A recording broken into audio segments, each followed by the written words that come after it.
Alhamdulillahirrahmanirrahim, anak-anakku kelas 10 MIPA 4. Pada kesempatan hari ini kita bisa bertemu biarpun dalam kondisi virtual karena keadaan pandemi saat ini. Biarpun demikian, harapan saya, Bapak Ibu guru yang lain, tentu saja dengan orang tua kalian, pembelajaran yang kalian ikuti, kalian tetap bersemangat untuk mengikutinya. Dan ini saya lihat untuk kehadiran alhamdulillah sudah banyak. Terima kasih atas kehadirannya. Sebelum pembelajaran hari ini kita mulai, saya minta salah satu di antara kalian untuk memimpin berdoa. Silakan. Terima kasih Mbak Bernesa yang sudah memimpin berdoa. Semoga pembelajaran bisa berjalan dengan lancar. Anak-anakku, pada pertemuan sebelumnya di Elisda, kalian sudah pernah menyusun tugas membedakan teks anekdot dengan teks humor. Teks anekdot dengan teks humor. Kira-kira masih ada yang ingat apa perbedaan teks anekdot dengan teks humor? Ada yang mau berpendapat apa perbedaan teks humor dengan teks anekdot? Saya Ya, silakan Mas Panduner. Teks anekdot tujuan itu tuh untuk kritik kayak sindiran gitu Pak, tapi itu tuh secara halus. Betul, ya. Sedangkan humornya itu teks humor bertujuan untuk menghibur. Ya, benar ya. Terima kasih Mas Panduner untuk jawabannya. Tolong yang lain juga aktif. Nanti keaktifan ini akan menjadi nilai tambah bagi kalian. Untuk pembelajaran yang akan kita lakukan saat ini, kita akan mencoba menganalisis struktur dan kebahasaan teks anekdot secara kelompok. Sebelum kita membahas, nah ini ada sebuah teks tentang seseorang yang merekam CCTV tetapi malah dilaporkan atau menjadi terdakwa. Ini teksnya hampir sama dengan, atau maaf, isinya hampir sama dengan teks yang ada di buku, yaitu aksi maling tertangkap CCTV. Rekam ulang aksi pencurian di CCTV, Ita malah jadi tersangka undang-undang ITE. Kalau pikir-pikir kira-kira ini aneh tidak? Misalnya ya, seseorang kemalingan, di rumahnya ada CCTV. Orang itu melaporkan kemalingan menggunakan CCTV ke polisi. Yang melaporkan malah ditangkap. Kira-kira aneh nggak? Aneh ya. Hukumnya aneh ya. Seperti itu. Nah, ini juga terjadi di berita ini. Kita sekarang hubungkan dengan teks aksi maling tertangkap CCTV. Kira-kira ada persamaan atau perbedaannya tidak? Ada kemiripan ya. Mirip ceritanya itu. Nah, sekarang kita masuk pada penjelasan materi, struktur dan kebahasaan. Tolong diperhatikan dengan baik. Menganalisis struktur dan bahasa teks anekdot.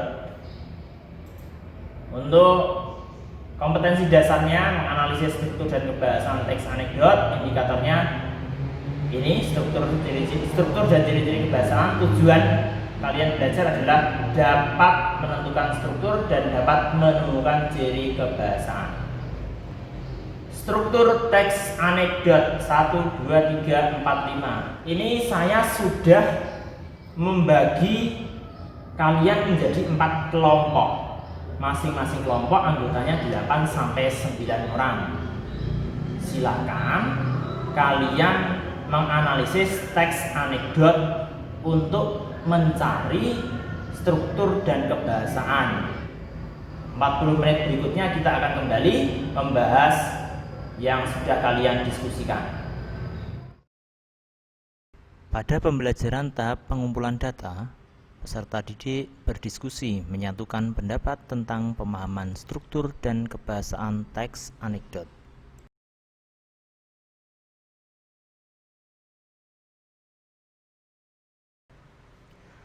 Pada tahap ini, pendidik membantu peserta didik untuk mengumpulkan informasi yang sesuai untuk mendapatkan penjelasan dan pemecahan masalah terhadap cara-cara menganalisis struktur dan kaidah kebahasaan teks anekdot.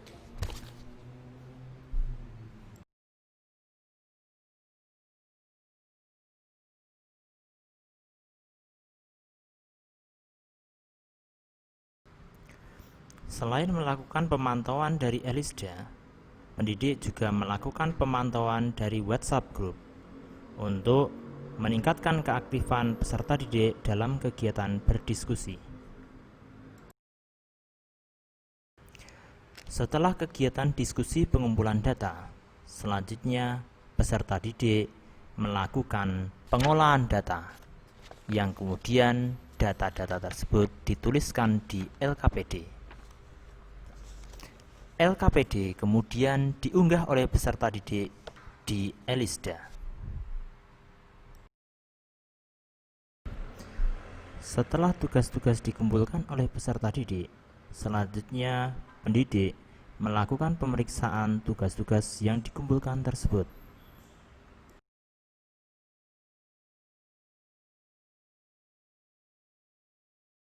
Assalamualaikum warahmatullahi wabarakatuh. Waalaikumsalam warahmatullahi wabarakatuh. Ini nanti kegiatannya adalah salah satunya mempresentasikan.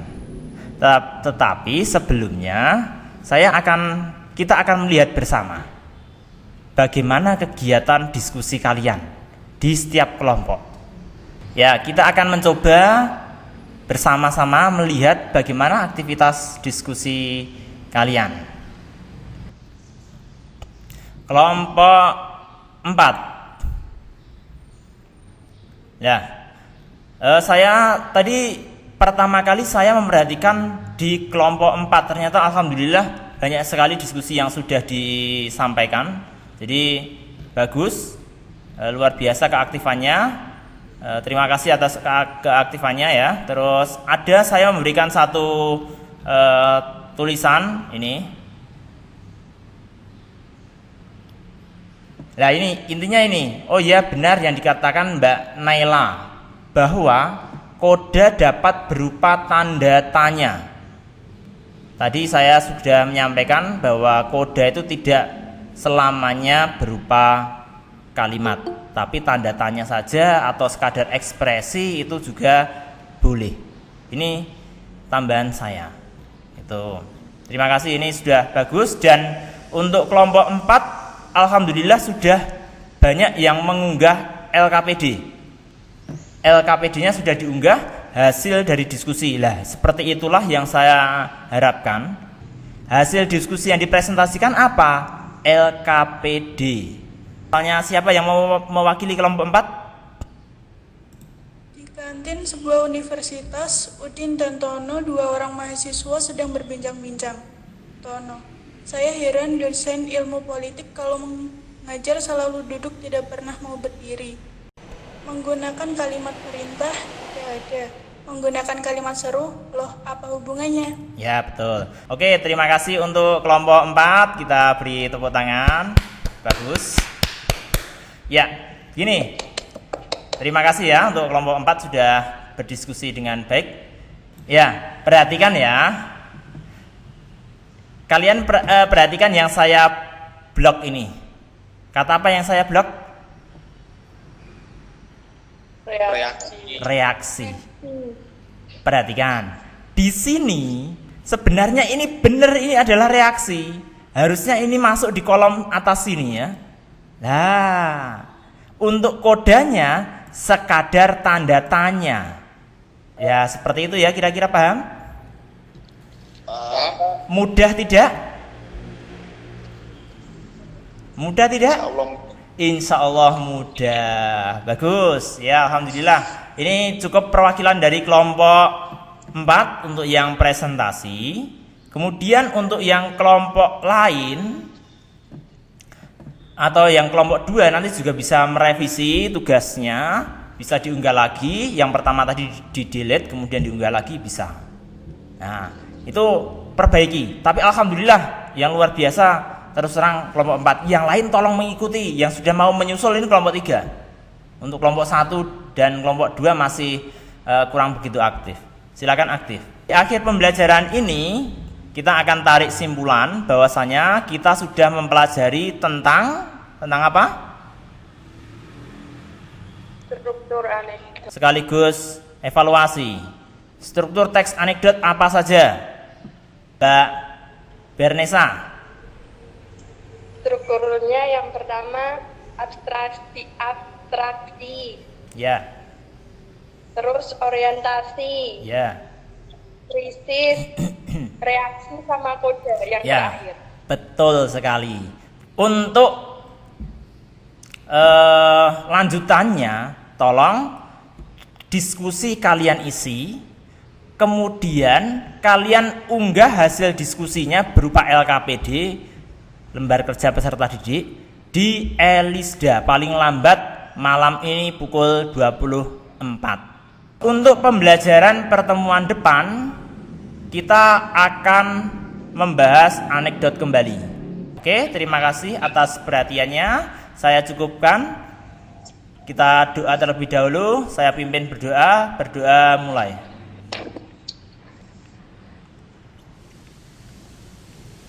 Berdoa selesai.